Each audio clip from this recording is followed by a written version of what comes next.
Hey everyone, welcome to another podcast episode of the Westchurch Entrepreneur. We appreciate you joining us, whether you're watching us on our YouTube channel, thanks to those who subscribe, or you're listening to us on your commute to and from meetings or whatever you're doing today.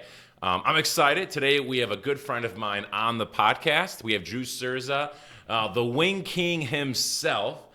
Thanks for joining us today, Drew. David, great to talk to you always. And we got a half an hour together. How about that? Dude, it's going to go by really quick. So as always, I want to make sure that I'm making our quick announcement to keep you guys in the loop of what's actually going on. So as maybe you guys do know or don't know, for those who've been following my journey, I'm having my very first baby literally this week. So we're taking a little bit of break from events this summer just because I can't literally be there. But our next event, which is a doozy, this is probably one of the most exciting events I've ever done.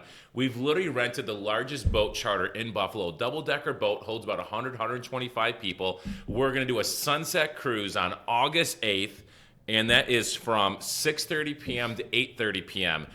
So again, it's August 8th. That's a Tuesday from 6:30 p.m. to 8:30 p.m. It's a Tuesday. We're going to put our RSVPs in June because we don't want you to plan too far ahead because things change over the summer. So if you want to make sure that you RSVP to that event, if you want to sponsor that event, let me know. So I want to make sure that we are keeping you in the loop here of what's going on. So anyways, Drew, obviously I know who you are. In fact, 95% of Buffalo knows who you are because you're so good at branding and what you do. But for the 5% that don't know who you are, Drew, who are you and what do you do? I'm still trying to figure out who I am. Are you kidding me? So, I'm Drew Cerza, and I grew up in Kenmore, New York, and went to St. Joe's High School, go St. Joe's. Then went to college at Bryant Stratton and then Duval University.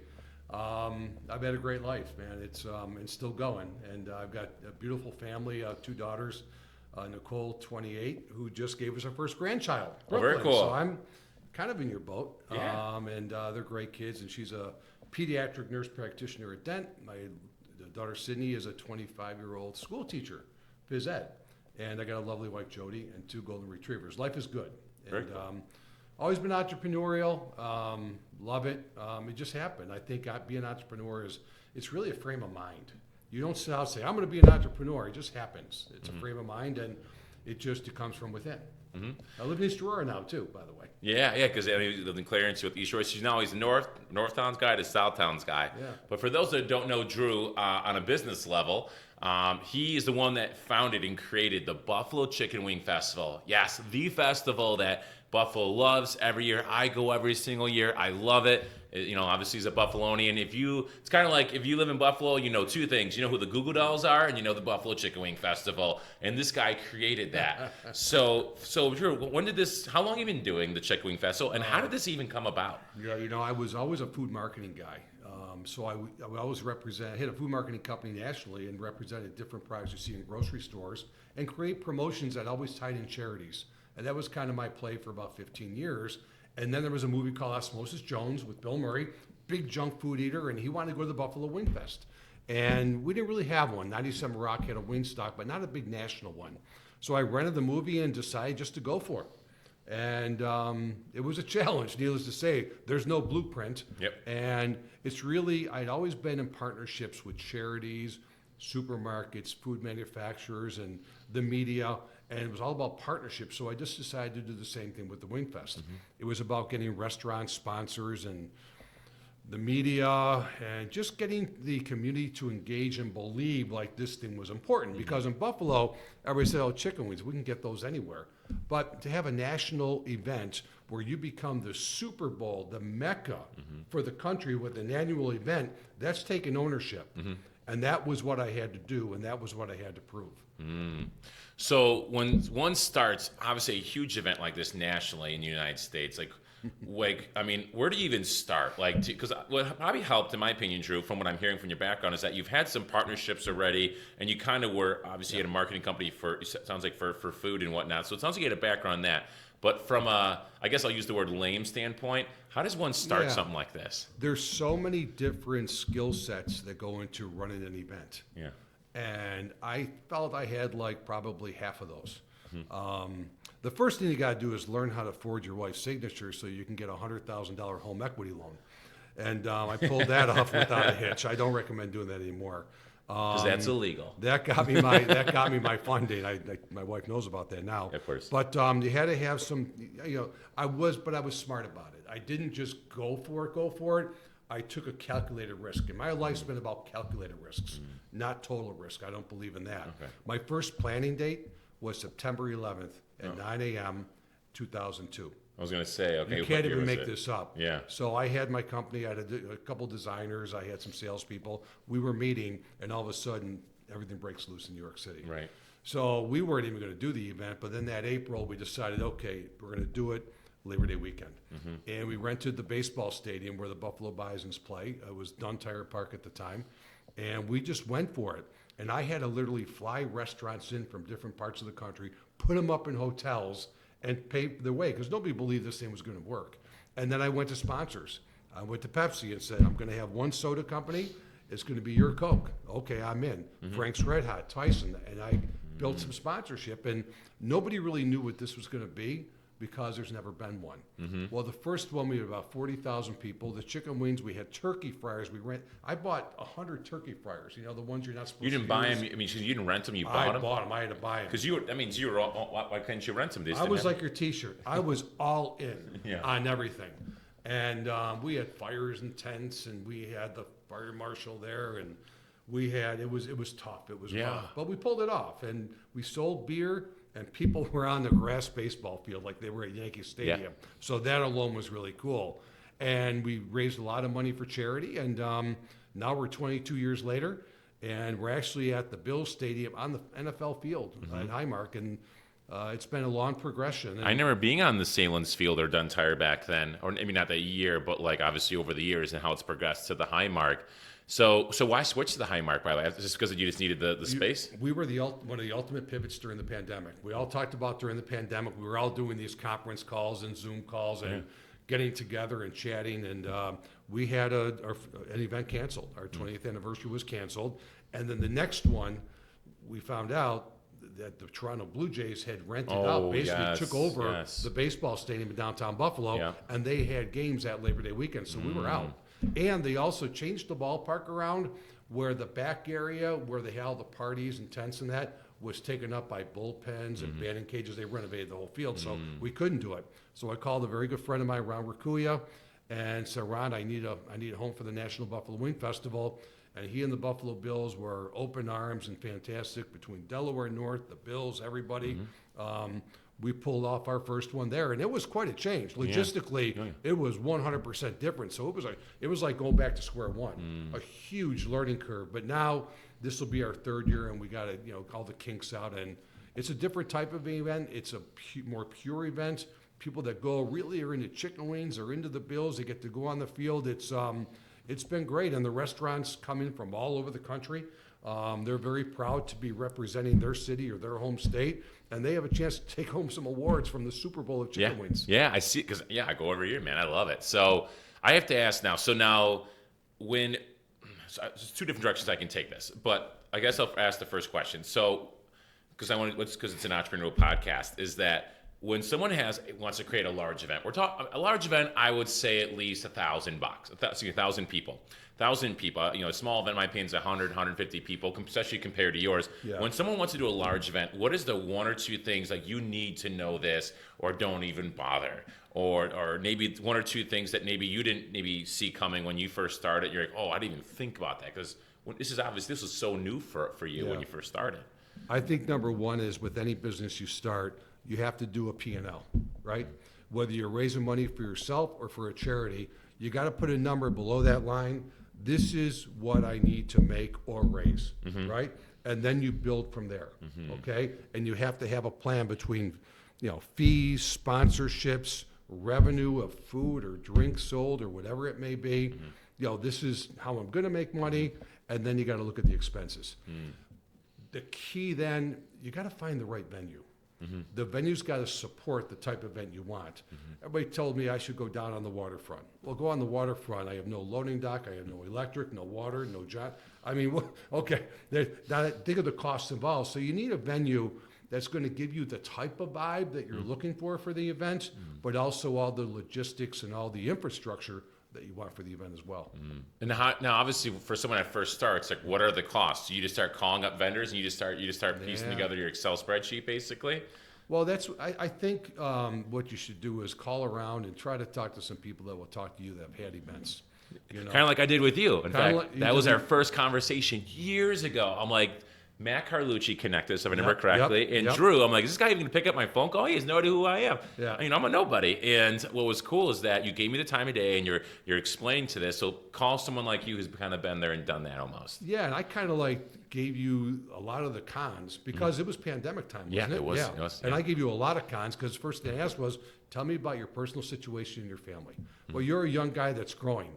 I think one thing that people need to realize, you might want to start a business or an idea, but your personal life, especially now, is so important. Your responsibility. You got a baby on the way. You know, if you got kids, you're trying to save money for a house. You can't roll everything in. You got to be strategic. And when you're an entrepreneur, you're in your own business. It's all rolled in, baby. Your business and your personal life is all rolled in, and try to create that balance between personal and business life is the biggest challenge you'll get, both economically and personally. Awesome. Well, thanks for that answer, Drew. So just because of time here, I'm going to keep rattling off some questions here, dude. So for obviously when we talk about sponsoring and how you call Pepsi and say, hey, you're the only, Coca-Cola there, if you will, only soda there, and then same thing with Tyson Chicken and whatnot. So obviously you can't just call them up. It's not like the marketing person or whoever does the sponsorships number is in the phone book. Did you just call the 1-800 number? Did you already have these relationships built? And how did you get this media coverage? Obviously Chicken Wing Festival has a cool ring to it, but how does one go about doing something like this? Well, it's tough to start. You got to remember, I was 40 years old when I started the Wing Fest. I already had a good 15 years in of local business where I was helping out. I must have been on 15 or 20 different charity boards, okay? So I was always the marketing guy on a charitable board, and I was always volunteering at events. So I was pretty well connected. And I understood the media through that a little bit, You can't fake passion, David. You're either passionate about what you do or you're not. If you're not passionate about what you do, it's going to come across, And I was really passionate about what I was trying to accomplish. Did I love chicken wings? Yeah, but everybody loves chicken wings, right? But I also love promoting Buffalo and raising money for charities. Yeah. So it came across. Yeah. And when I talked to, let's do media first. When I talked to the different media folks, they thought, yeah, this guy's really into it. And then over time, I created this, the Wing King. So that's where my personal branding came in. So, back in 2008, I already had like 6 years in. Bobby Flake coined me the Wing King. He came out to challenge me to a throwdown, and I beat him. We both wore the chicken wing hats, and now this is kind of my look that I do for my branding at different events. So when you brand yourself also, now in the beginning, I didn't have this whole persona. That's how I extended the Wing Fest. But in the beginning, if you're a good person, people want to do business with people they like. People want to do business with people that know that, oh, you care about me? Oh, yeah, okay. Yeah, that's pretty cool. Knowing what you're doing comes third or fourth. Yeah. First of all, they want to know that you're real and you're sincere. And then sponsorship, that is tough. Every year's tough. Every year's a grind. Because so many people are probably trying to fight for those sponsor dollars, right? Yeah. Everyone's trying to gun for it. Oh, exactly. So you got to remember, all I had was, so Don Esmond did an article about, it was his idea. Why don't we have a Wing Fest? I called him and said, I think I'm going to do it. I rented the movie, stole the ideas from the movie. Really, it was real life knocking off Hollywood. Met with Don Esmond. He does this article on Man Plan a Wing Fest. And he said how I'm going to go after different sponsors. So when I back then you could meet with people. I would meet with people. All I had was this newspaper article. And then CNN did a 30-second clip. There's going to be a Wing Fest in Buffalo, New York. And it was a 30-second clip. So I would show them the CNN clip and the newspaper article. I said, that's all I got. But you know what? I haven't done anything yet. Look what I got. And I'm going to have one hot sauce. I want it to be you, Frank's. One soda. I want it to be you, Pepsi. One chicken wing. I want it to be you, Tyson. And we're going to make this national. We're going to make it huge. And I am determined to do it. Yeah. And it came across. Yeah. And that's how I got started. And then through the years, some companies will have it in their budget to do events or target Buffalo, or they want to do events. And you'll get them some years you don't. You could work your tail off to get a sponsor and not get it. and then somebody calls you and says, I want to sponsor. You know, you get I have to these- imagine the second year was easier than the first year, right? Because you already have a little proof from the pudding, right? Absolutely. I had pictures to show. I had no pictures, no anything. You know, your first year is really tough. Yeah. And then, you know, over the years, you evolve. I always tried to make it fresh and do different things. Like we had a race called the 0.5K. Not a 5K, a 0.5K for the motivationally challenged. You would dress up in a chicken wing costume or a buffalo themed costume. We run around the baseball stadium and end up right at the center field. Oh my God. And we would play Chariots of Fire like it was a real race. And, you know, we'd do wacky stuff like that. We would bob for chicken wings in a kiddie pool full of blue cheese. That got national attention. See, when we started the Wing Fest, it was right when the Food Network and Travel Channel started to do on the road shows talking about regional foods. It wasn't in the kitchen with Emeril Lagasse and all that anymore. So we were at great timing, and the internet was really starting to play. Like the early 2000s, people were sharing stuff, and social wasn't there yet, but the internet, you could Google and find things, and we were all over the place. So that we were, timing and luck is everything to being successful. Anybody successful that says they didn't have timing and luck, they're lying. Well, you work hard enough, eventually luck will hit. You know, and even at the first couple of times and whatnot. So to finish up that question, did you just like look up like the nearest Coca-Cola or Pepsi headquarters in Buffalo and you just called them up? Is basically what you did? Now remember, in my previous life, I was a marketing guy so I went to all of my relations. Top And you just asked them, and I asked who's the contact. I had different food brokers that represented the products. They knew me because of what I did. So I was actually the right guy to do this. And I was on so many boards of charities, I would invite the charities to volunteer and give them a portion of the proceeds. So it was kind of like the old stone soup fable. You know, everybody in the community starts throwing stuff in to make a nice soup, celery, carrot, whatever. I just created partnerships with everybody. That's so smart. And like, I want to make sure that, you know, we're pausing here and making sure I'm hitting this for our audience here. So for those that are watching or listening, you know, what are ways that you can partner now? You might be thinking of an idea. Maybe it's an event, maybe it's a charity, maybe it's just something that you're very passionate about that involves bringing other people into it, right? Who can you partner with? Who can you build relationships with now? Who can you give first now so you can ask later? Because it's not a good time to ask the first time being, hey, I don't know you, but can you sponsor? Can you do this? And Drew is so right. About 95% of my sponsorships for my events, for my podcast, for anything that partners with me, I already have had a relationship with them. I've met them. I've connected with them. I've tried to, you know, maybe I don't always give first. Every situation is different. But I think it's so important to be at least intentional with that, because that's so smart with what you did. You kind of like built this perfect storm up before you even needed it. Because, I think that was really smart. So let's talk about staffing. So it sounds like you got people to volunteer. So let's say somebody has a pretty big event and they need people to volunteer. Should they just ask their friends and family? So, or is there maybe organizations you can partner up with? Where's a good source for that? Friends and family create events. Yeah. Every first event, I guarantee it's friends and family. You know, that's what it's all about. And that's what I did. My mom was 72 at the time. Yeah. She was a volunteer coordinator. Oh my gosh. You know, and I just had friends and family come in, and we were totally understaffed, completely miserably understaffed for a few years. And then I was able to get a few bucks in my pocket and start paying some people. And the staff I have now, we've probably got 20 people, and we pay them all. And they can't. They're all year round, or just for that? Just for that weekend. That week, okay. I have one gal that helps me out with the restaurants during the course of the year to do the paperwork and all that, and logistically and setup. Her name's Chrissy. She does a great job. So she's with me, you know, year round. Everybody's got real jobs. I mean, big jobs too. You know, but that weekend, it's Wingfest weekend, and it's like I lose a few to babies and marriages, you know. But but it's we are a family. I mean, even the church, we're all a big family. That's what we are.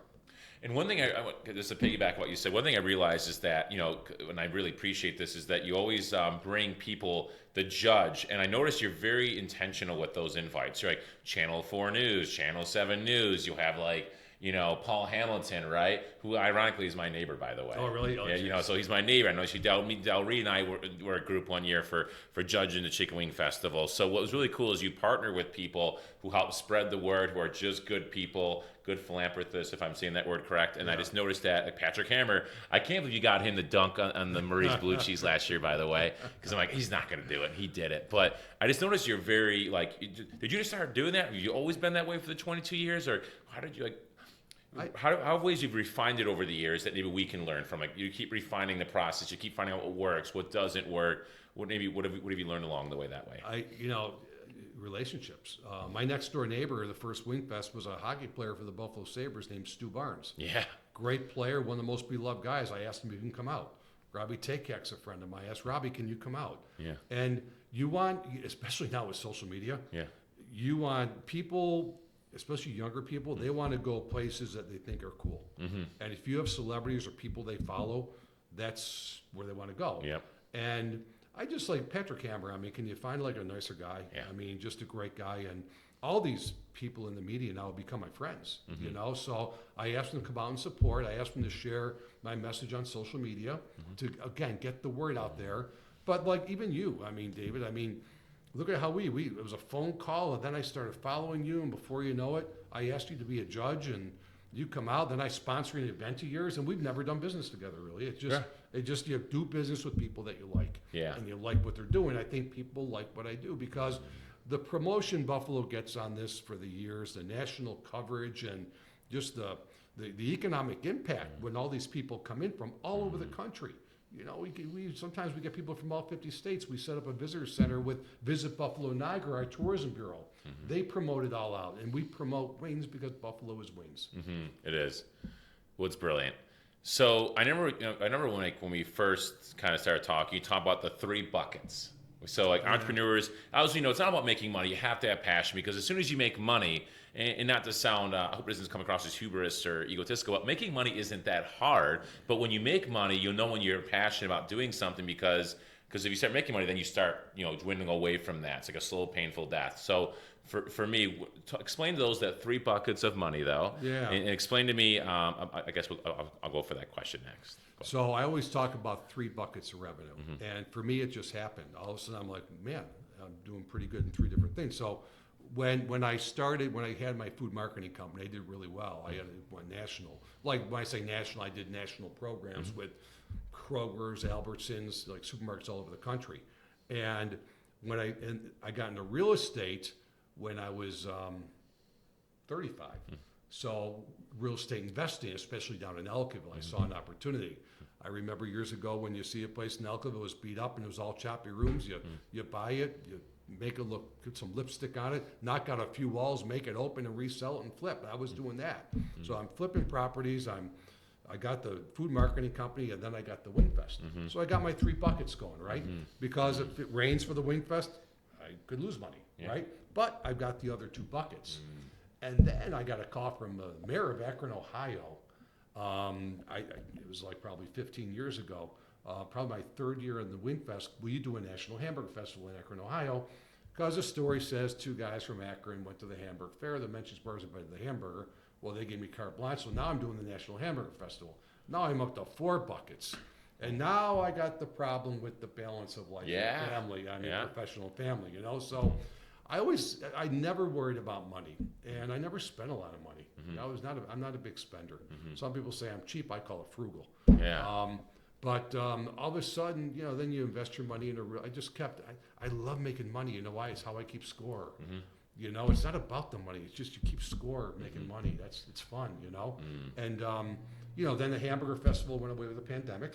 And it was a little too much. And with real estate, I just think everything is, I'm not going to say overpriced. I think there's a new normal in real estate value. So I'm 62. I'm out. So now I'm down to, a bucket. I'm down to a bucket. And you know what? I don't need another bucket because I've done well and I love my bucket. And the Wingfest bucket, I'm so far ahead of things. I'm thinking differently. I've hired Shy Guy Sean from KISS 98.5. He's a great social media guy. I'm studying social media influencers. I'm an influencer, so I'm learning. I still do my TV, my radio, and all my traditional advertising. But I am all into social media influencers and learning it and hiring people that know what they're doing. Right. By the way, shout out to Shy Guy Sean. He actually helped me with my itinerary to Morocco. Oh, really? He's a big Morocco fan. He's a big traveler. Big travelers, big photographers, So shout out to you, Shy Guy Sean. But just let me play off of that 1 second. Yeah, go ahead. Don't pretend you know everything, because some people say, Drew, you're a good marketing guy. You used to be, because marketing's different now. Yeah. And marketing's, you know what? There used to be, every generation was a 20-year demographic, right? Now, it depends on this thing. Yeah. When something changes, there's a new social media platform. Even when these came out, you got Gen X, Gen Y, Gen Z, Millennials. Look at that. How far apart are all those four groups in age? Not far. Yeah. Right? I mean, I got a millennial and a Gen whatever in my family, and they're 4 years apart. So, and there's different ways to market to each of them. So you have to come out with 4 or 5 different marketing plans. There's no one marketing plan, and I think that's for a lot of businesses. That makes a lot of sense, and I'm thinking we should name the title of this "Love Your Bucket," which kind of sounds weird. Which sounds weird. But Your you don't have bucket to. list. Your bucket list. Your bucket list. Yes, the bucket list. I think that's so smart. I totally agree with that. Like the Western Entrepreneur isn't the only thing I do. You know, the neighborhood magazines isn't the only thing I do. So for me, it's creating buckets around passion. Things that I love doing, I would do for free, even if I won the lottery. Things that I really enjoy doing, which for me and you and I are the same cloth. Like I'm all about relationships, and like I love meeting other people that are on this journey of entrepreneurship or chasing their passions or thinking about unique, different ways, innovative ways to kind of just move the needle forward. And that can be in a lot of different things, but things that I'm excited about. And I love being around those people. Playing off that. Remember that commercial? Stay in your lane, bro. Yeah. I think life's a highway, right? And there's different roads to take, and you can take different roads to get the same destination. And the path that you set out on your journey is going to change, and you just got to change with it. But don't change lanes from the inside lane to the fast lane. Change one of it. Stay close to your lane. If you want to do another bucket, stay close to your lane where it's something you've got expertise in, and I think I can do this too. I can sell something else to my customers in this business because it kind of falls into it. So stay within your lane to a certain degree. I like that. It doesn't have to be 180 degrees. Like, well, I'm already serving this demographic with my passion. Yes. You know what? I notice there's a little need here. Why don't we create this bucket here? Hopper House. Yeah. You ever go to Hopper House? I love Hopper House. Unbelievable. I'm German.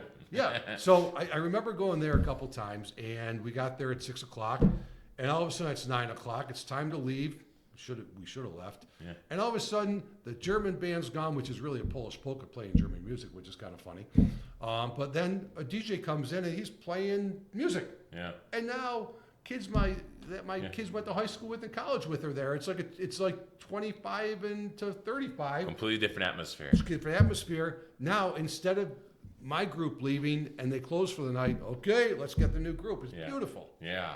Good transition. Yeah. So that's basically all the time we have, Drew, believe it or not. We're out, man. We're out. So at least tell people the dates so they can mark it down in their calendars for the Wing Fest. Do your shout out. Yeah. And I always leave with this. I'm sure there's questions that people have not had a chance to. Dave, I wish Dave you asked this question, or I really like to ask this question, Drew. Maybe a good way for people to contact you, whether it's email, cell phone. Everyone's done a little bit of everything here. Yeah. So Wingfest shout out, and then the best way to contact you if somebody has questions for you. Yeah, so always Labor Day weekend. This year it's September 2nd and 3rd, Saturday and Sunday, 12 to 9 on Saturday, 12 to 7 on Sunday. Highmark Stadium, you go on the turf at Highmark where the Buffalo Bills play. You get to run up and down. You get to take your Christmas pictures. Yeah. It's lots of fun. And, it's you can always email me at wingking@buffalowing.com. I'll respond at some point.